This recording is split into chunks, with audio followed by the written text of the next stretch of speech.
my friend. Welcome to Talk Money in English. I'm so happy you're here today because this topic, money, is one that everyone needs to understand. And don't worry, we'll talk about it in easy English step by step, just like two friends having coffee together. So let's start with something honest. Money is a big part of our lives. We use it every day to eat, to travel, to buy clothes, to pay rent, to enjoy life. But many people never really learn how to manage money. They work hard, but at the end of every month, they ask the same question. Where did all my money go? Does that sound familiar? Don't worry, you're not alone. I used to be like that too. I would get my salary, feel rich for 1 week, and then poof, everything was gone.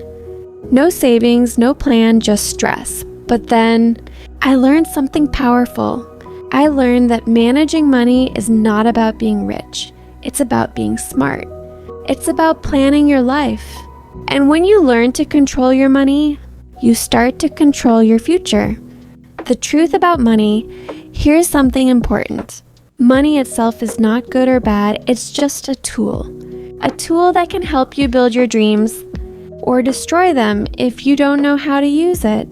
When people don't understand money, they often feel afraid of it. They think, I'll never be good with money.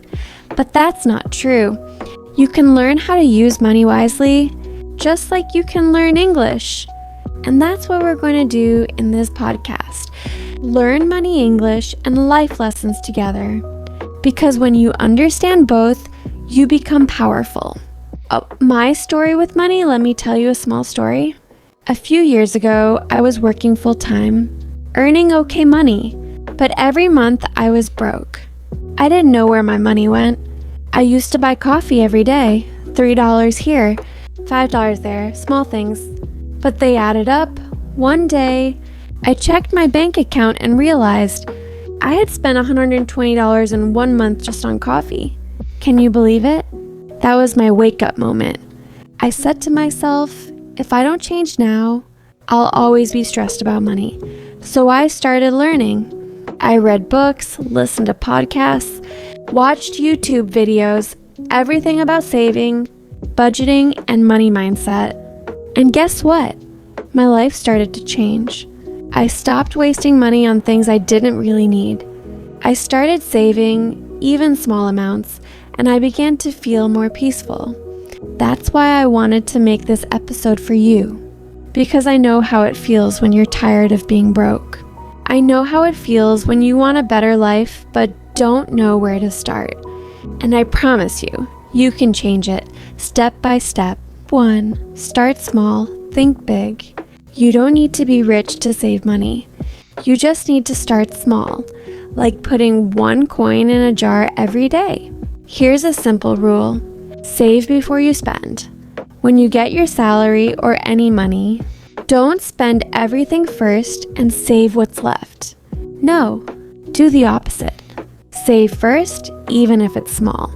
Example, if you get $100, save $10 immediately.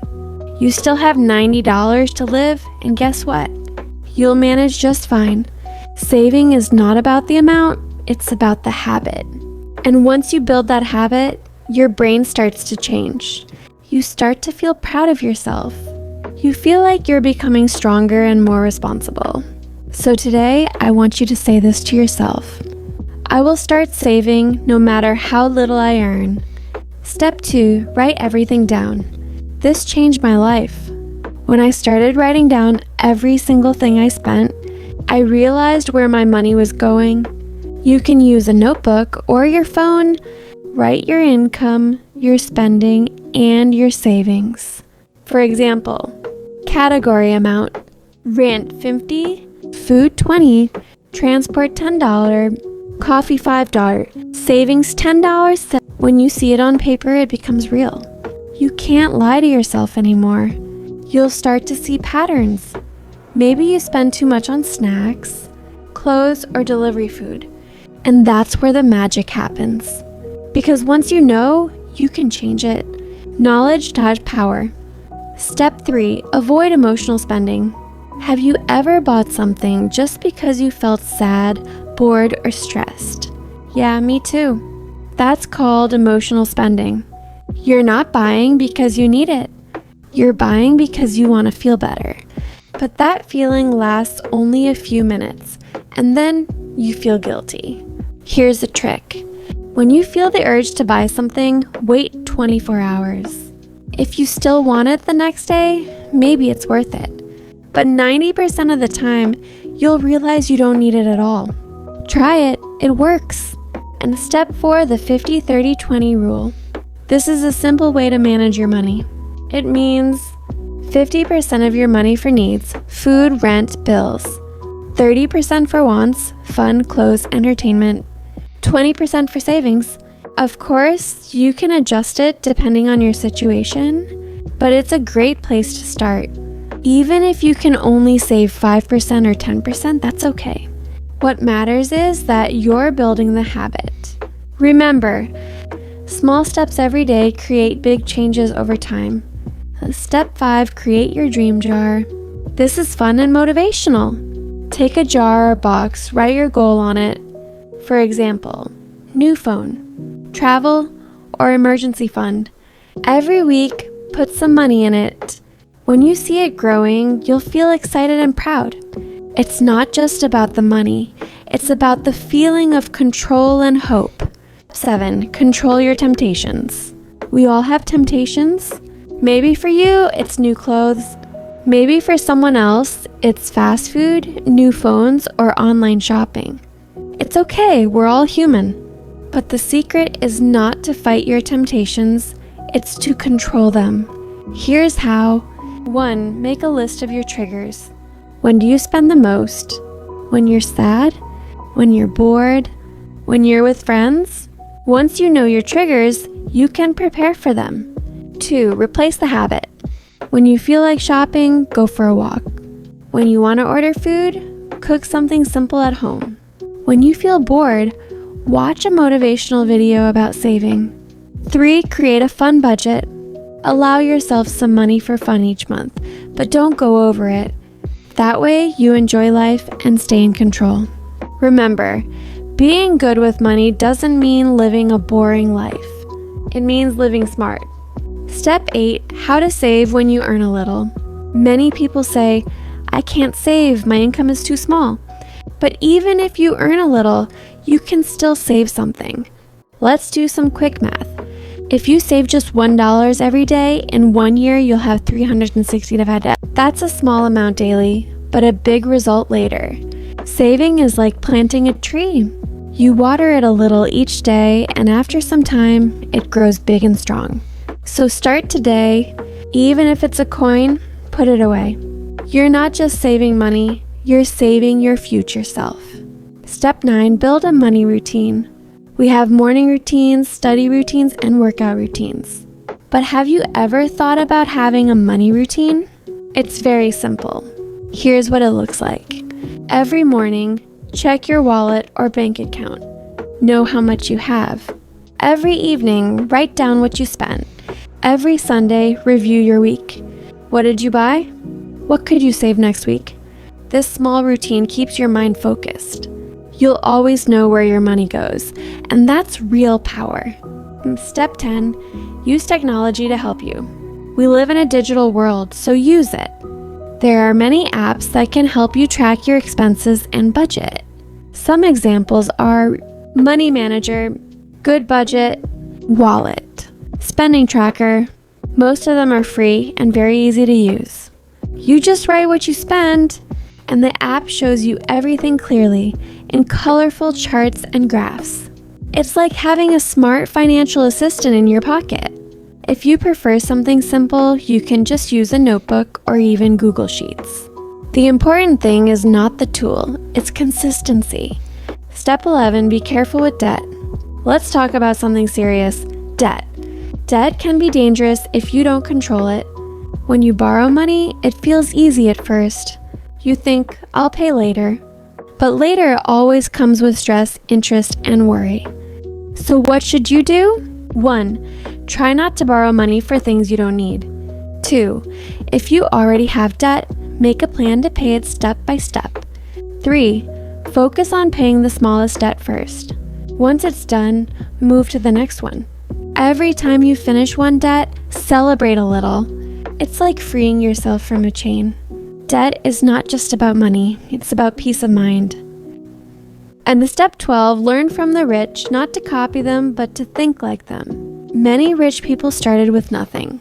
They just learned to think differently about money. They don't say, I can't afford it. They ask, how can I afford it? That small change in thinking makes a big difference. It opens your brain to solutions. When you think like that, you stop being a victim and start being a creator. So next time you see something expensive, don't feel bad. Just ask yourself, what can I learn from this? What can I do today to get closer to this goal? Your mind is your best investment. Step 13, invest in yourself.